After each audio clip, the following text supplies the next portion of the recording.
Hello, my lovely friends. I hope you're doing well and feeling curious today.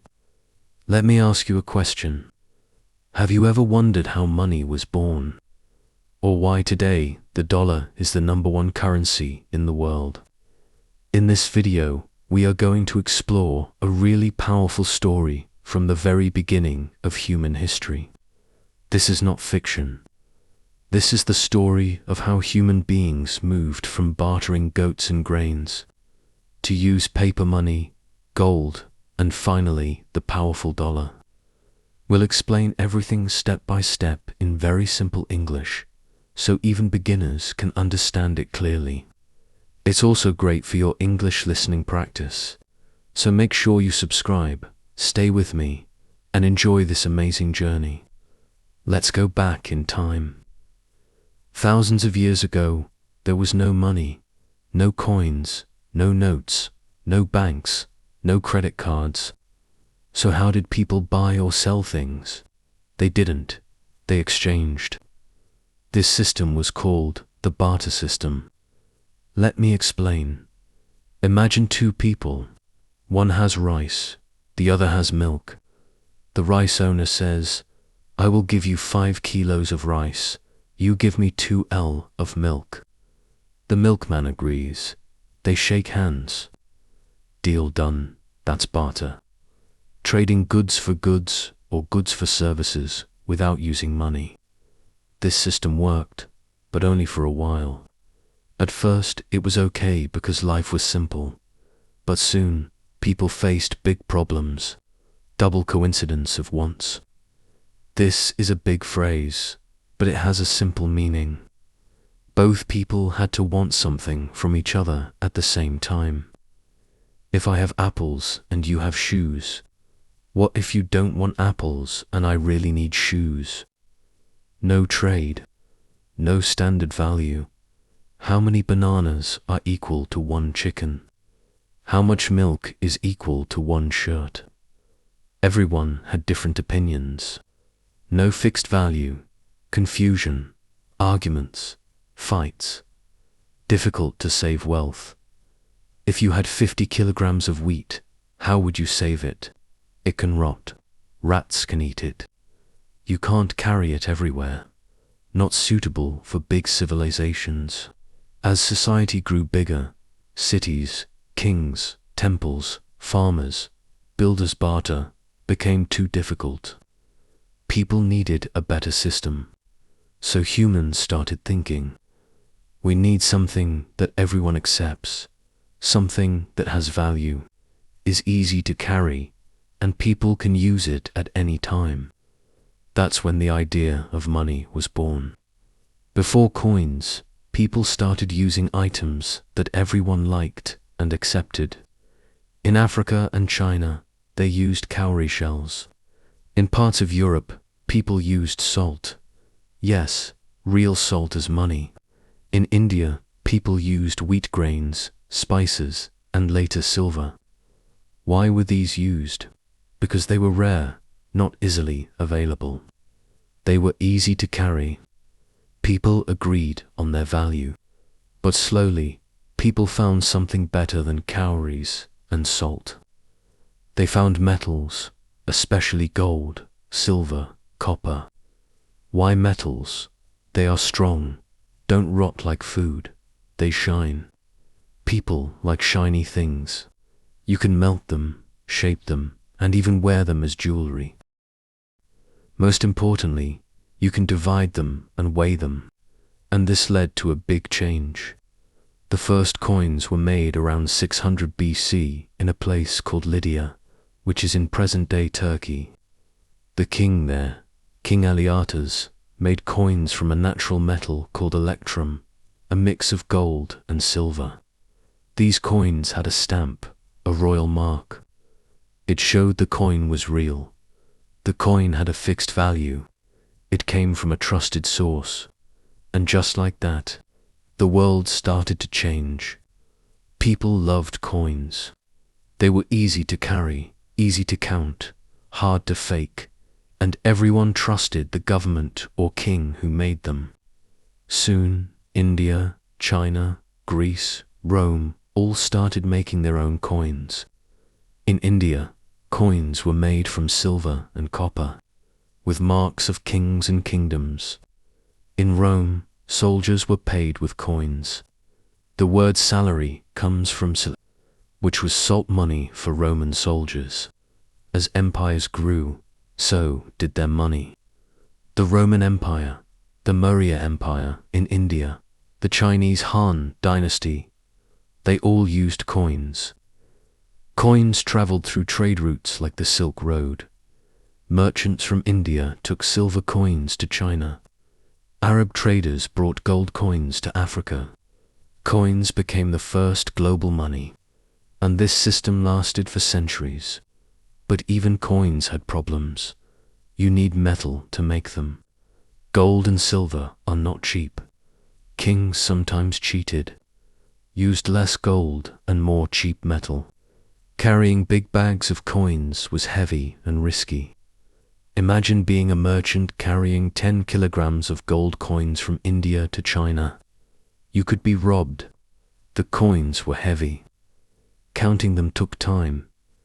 It was dangerous and slow, so people began to look for a better idea.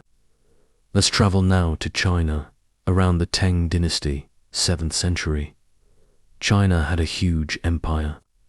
People were trading tea, silk, spices, and porcelain. The economy was growing fast. To solve the coin problem, Chinese traders and local governments tried something new. They created promissory notes, simple pieces of paper with a promise written on them. The paper said, "This note is worth 10 coins. You can collect your coins later from the official treasury." This was the beginning of paper money. By the Song dynasty, around the 11th century, the Chinese government made it official. They started printing xiaozi, the world's first government-issued paper money. It was light, easy to carry, and safer than coins. But people asked, how can I trust this paper? So the government did 3 smart things. 1. Backed the notes with real metal. They promised you can exchange this paper for silver or gold. 2. Used seals and stamps to prevent fake notes. 3. Punished counterfeits. Faking money was a serious crime. This system worked. Trade became faster. China grew richer. But the idea took time to reach the rest of the world. Many years later, in the 1200s, a young man from Europe named Marco Polo visited China. He saw paper money being used in everyday life and was shocked. When he returned to Europe, he told everyone in China they use paper instead of gold. People laughed. They didn't believe him. But slowly, Europe began to change. By the 1600s, goldsmiths in London started a clever system. People deposited gold with goldsmiths for safekeeping. The goldsmith gave them a receipt or note saying, "You have 10 gold coins with me." People soon realized these notes could be used to buy things. Instead of giving gold, they just gave the paper receipt. That paper became money. Later, banks copied the system. This is how banknotes were born. By the 1800s, countries started using paper money officially. But again, people had one question. How do I know this paper has value? So governments used a system called the gold standard. It means every paper note was backed by a fixed amount of gold. If you had $100, you could go to the bank and get the exact amount of gold for it. This built trust. In the US, $1 was backed by 23.22 grains of gold, around 1.5 grams. This system made trading between countries easier. The UK, France, Germany, and the US were all using it. Money had real value, and currencies were stable. But then came a big storm.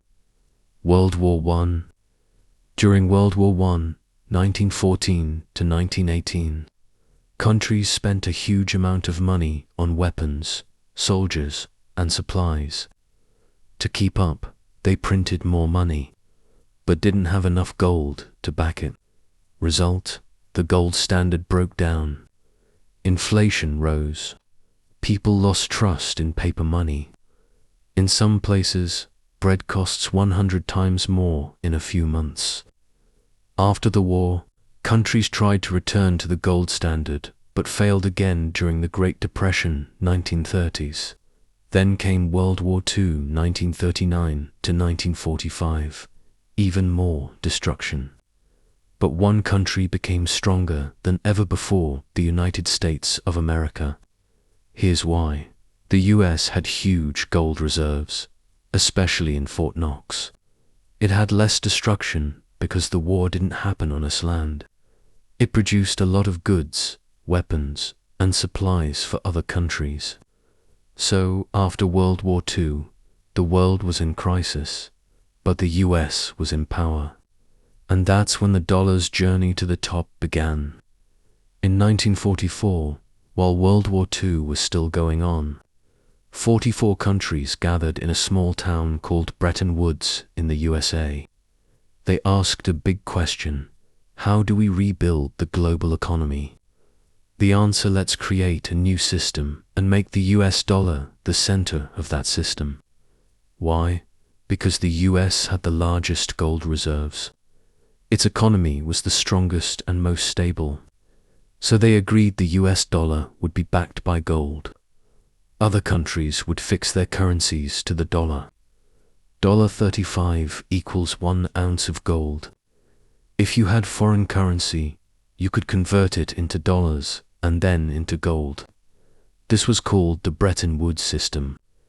It made the US dollar the world's main reserve currency.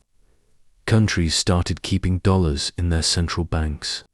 World trade began happening in dollars. Oil, gold, wheat all were priced in USD. The dollar had officially become the king of world currencies. But the story doesn't end there. In the 1960s and 70s, the US government spent heavily, especially during the Vietnam War and on social programs. They printed more dollars, but didn't increase their gold reserves. Other countries noticed and started asking for gold in exchange for dollars. The US couldn't keep up. So in 1971, President Richard Nixon did something shocking. He ended the gold convertible. This is called the Nixon shock. Now dollars were no longer backed by gold. They were backed by trust in the US government. The world entered a new system: fiat money. Fiat means by order. Now money had value because the government said so, not because of gold. Even after losing gold backing, the dollar stayed on top. Here's why: trust in the US economy. The US has strong institutions, rule of law, and innovation. World trade uses dollars. Oil, technology, and goods are priced in USD. US Treasury bonds, US Treasury bonds, US debt. It's considered safe. Military power and global influence. The US has military bases across the world. No better option. The euro, yen, and yuan are strong. But none have global trust like the dollar. The US dollar has become the center of the global economy. But the world was changing. Technology was growing faster than ever.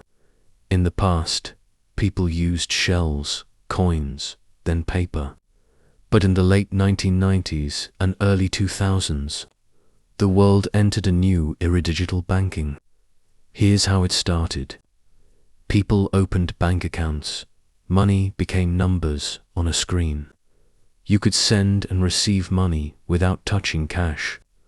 Let's say you live in Germany and you send 100 euros to your friend in Canada, using Wise, PayPal, or your banking app. No paper money, no coins, just numbers moving on a screen. In seconds, the money reaches your friend's Canadian bank account in Canadian dollars, CA. Then came debit and credit cards, used in shops, online stores, restaurants worldwide. Online banking, check your balance, send money, pay bills from your phone. Mobile wallets like Apple Pay, Google Pay, Samsung Pay. Tap and pay instantly. Now, money was just data moving through banks, apps, and servers. But this gave governments and banks huge control. And while that was happening, something revolutionary was born. In 2008, during a global financial crisis, people lost trust in banks. Big banks collapsed, people's savings were frozen. The US printed billions of dollars to save companies.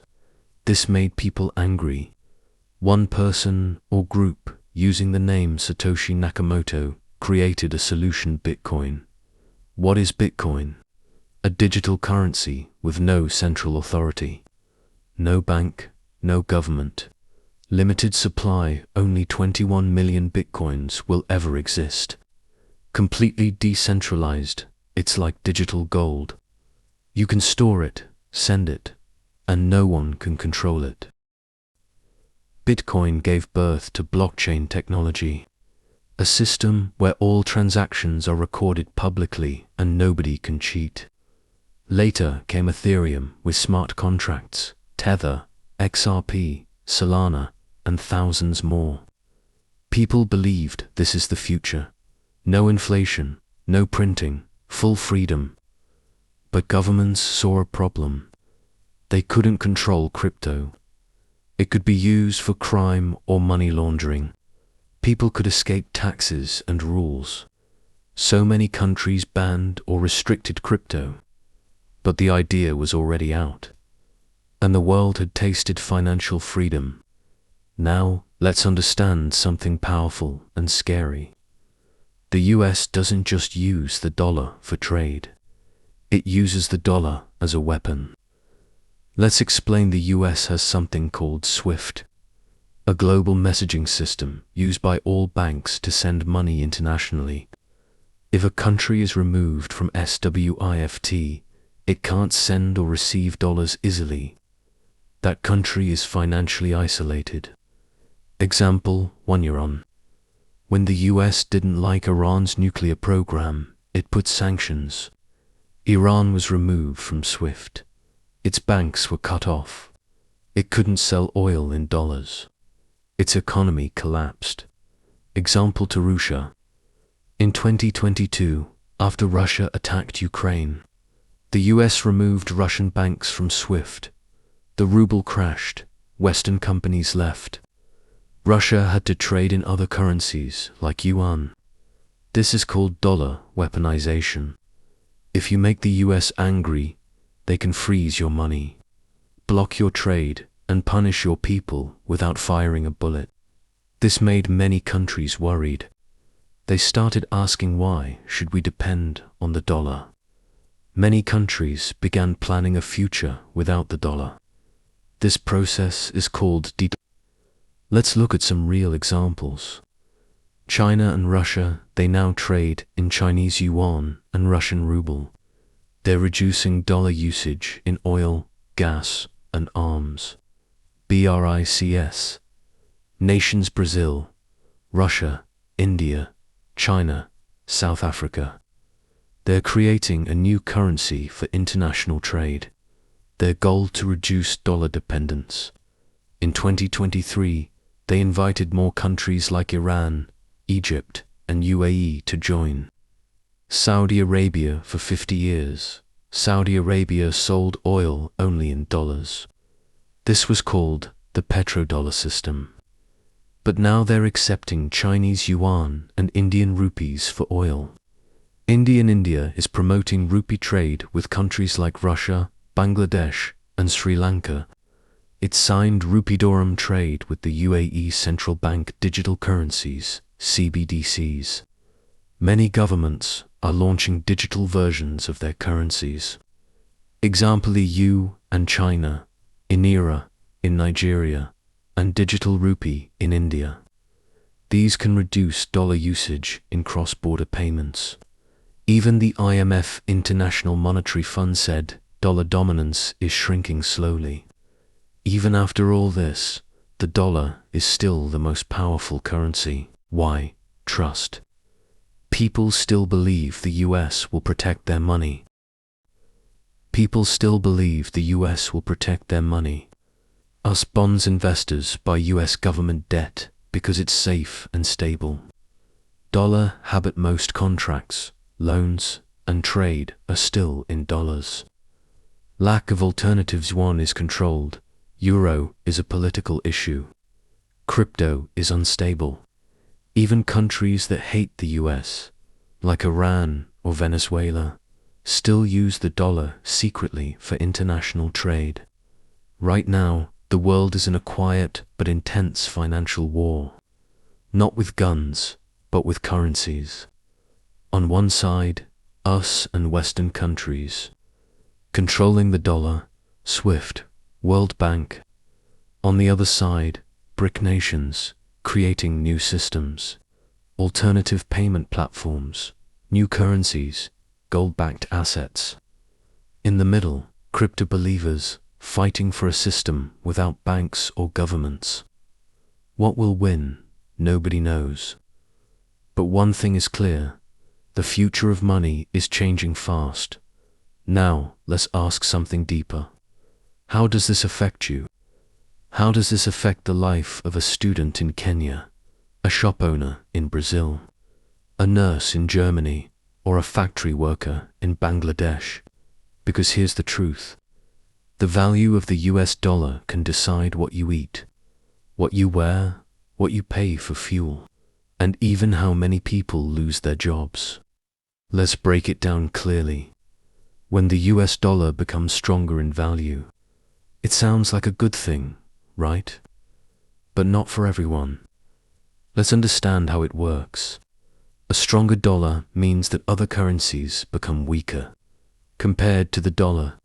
For example, if the dollar becomes stronger, $1 might equal more pesos, naira, rupees, lira, or yen.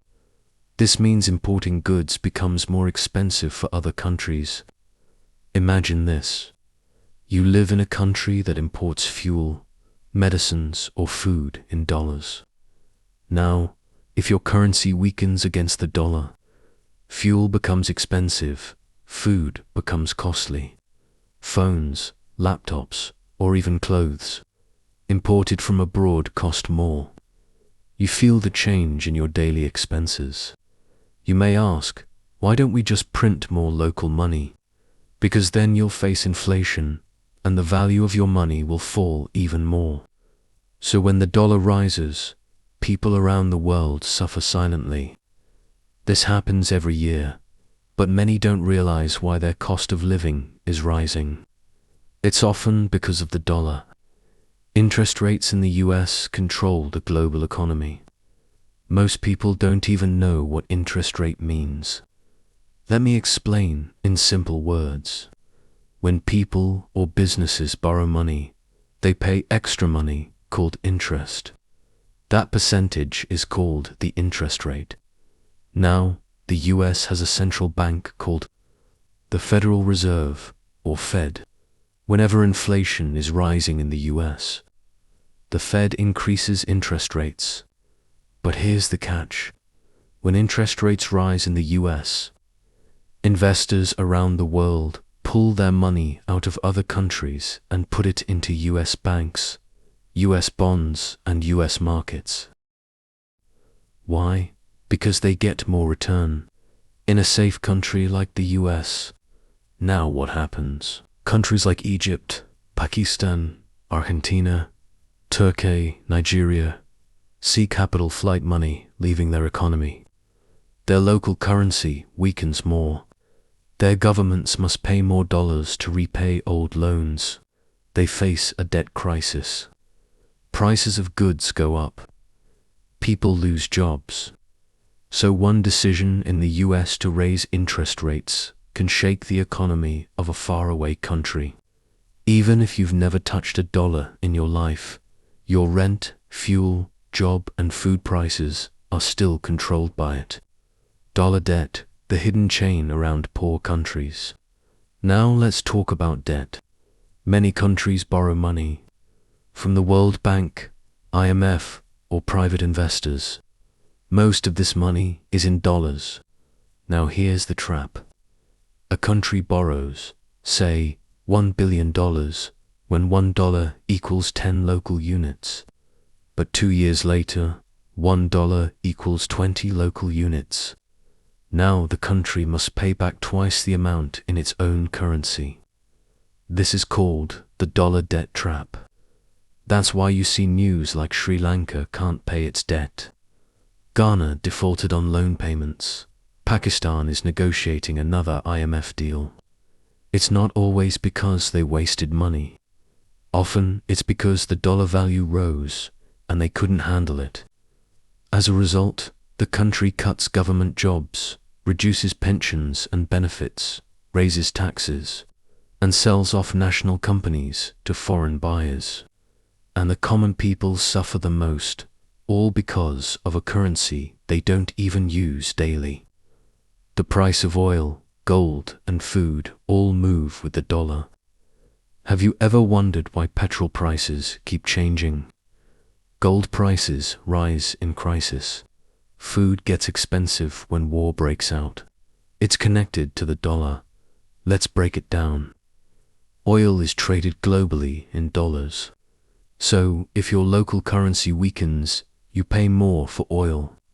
Higher oil price means higher transport cost, which increases the price of everything.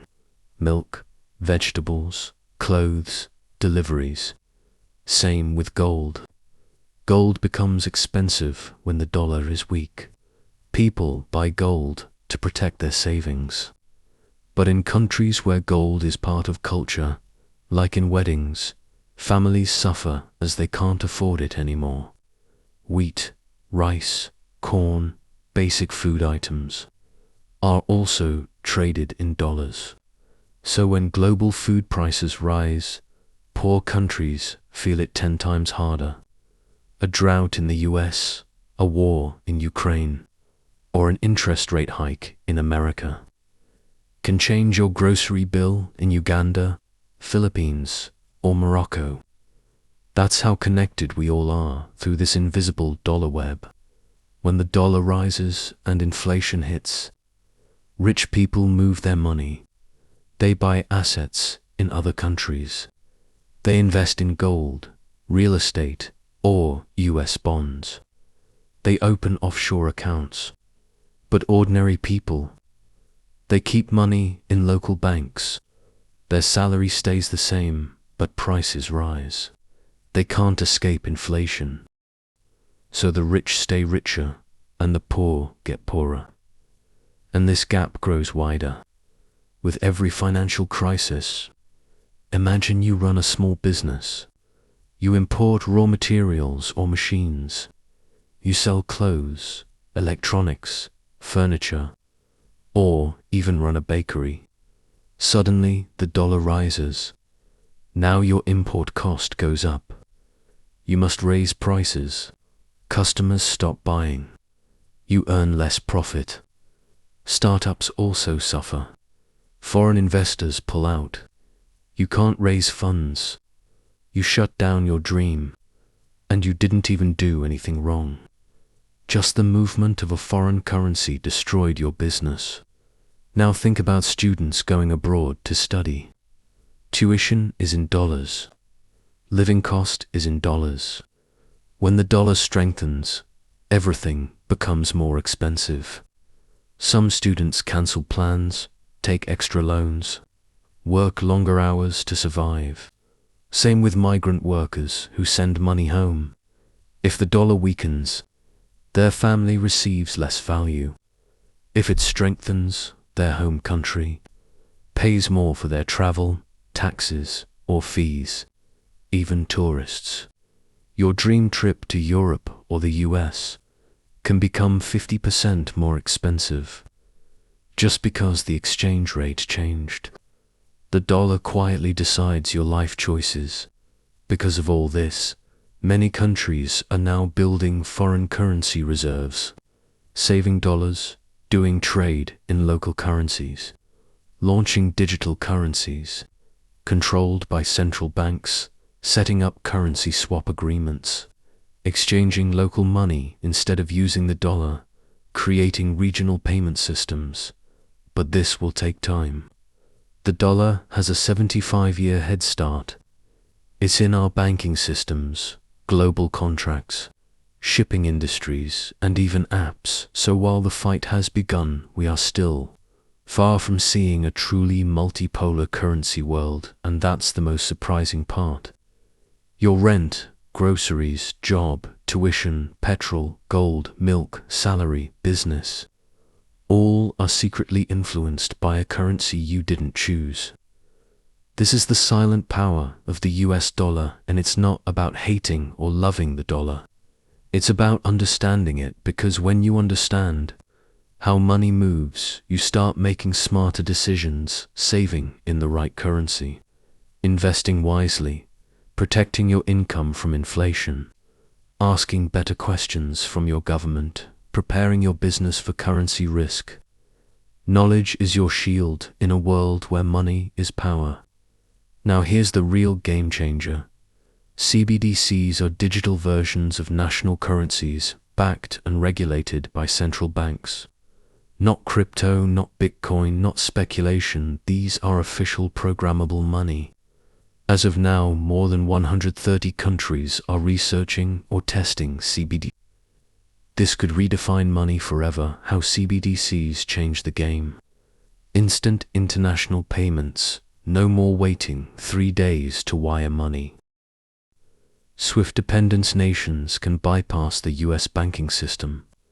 Trackable and programmable money, good for taxes, bad for anonymous wealth hoarding. Imagine a Nigerian student in Germany paying her university fees in digital naira in seconds. Or a business in Indonesia buying Brazilian soybeans instantly with their own currency without converting to dollars. While governments build CBDCs, the people have already started a revolution of their own. Powered by cryptocurrencies, decentralized finance, DeFi, and blockchain transparency. These systems don't rely on banks, they rely on code. Bitcoin is now legal tender in El Salvador. Ethereum powers an entire universe of decentralized apps like smart contracts and NFTs. Stablecoins like USDC and USDT provide crypto-backed versions of fiat currencies for stability.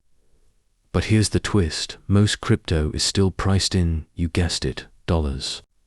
So even in the decentralized world, the dollar still whispers in the background. The hidden weapon. Trust. Here's something often overlooked.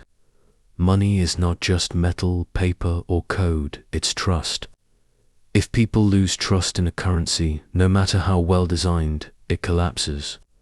That's why hyperinflation happens. That's why black markets form. And that's why even now, countries in economic crisis still prefer holding US dollars under their mattresses. In Zimbabwe, even after introducing new local currencies, people still use US dollars for groceries and rent. So the next global currency isn't just about technology or politics. It's about who the world believes in. The BRIC strategy, unity against dollar hegemony. BRICS, Brazil, Russia, India, China, South Africa, is no longer just an acronym. It's an economic alliance with a currency mission. They're exploring a shared BRICS currency backed by gold or rare earths. Cross-border payment systems independent of SWFT, alternative financial institutions, like the New Development Bank. At the 2023 BRICS Summit, 40+ countries expressed interest in joining the bloc. The goal is to trade without the dollar, what it means for you. Yes, you. Let's make this personal, whether you live in Paris, Mumbai, São Paulo, Lagos, Manila, or Toronto. These changes will touch your life, jobs. If you work remotely, you may be paid in digital dollars, crypto, or even your country's CBDC. Travel, airport exchanges may vanish, digital wallets could instantly convert one currency to another with fair rates. Business global freelancers will negotiate contracts in whatever currency offers the best value that day. Inflation and savings, traditional savings accounts, may not be enough. You might start holding multi-currency digital portfolios to protect your wealth. So what's the future currency of the world? It may not be one single currency. Instead, we're moving toward a multi-currency, multi-system world, where power is shared, technology is king, and trust is everything. Think of it like this: the US dollar will still be powerful, but not alone. Digital currencies will be everywhere, fast, smart, and borderless. Cryptocurrencies will thrive where trust in government is low. New alliances will create their own systems and rules. The world is not waiting anymore, from African fintech to Southeast Asian startups. From Latin American crypto wallets to European green finance, the global South and East are writing their own financial story. The dollar may have written the last chapter, but in the future will be thawed. And in this new chapter, currency won't just represent value. It will represent identity, innovation, and independence. Learn about your country's digital currency plans. Explore new technologies like blockchain and smart contracts. Diversify your assets beyond borders. Stay curious, because the next big opportunity might not come in dollars, but in the language of the future. This was never just a story about money. This was a story about power and possibility. And now, you're not just a listener, you're a part of it. History is being written in real time. Currency is evolving as you read this. And your understanding, that's your first form of wealth. Use it wisely, share it boldly, and never stop asking what comes next.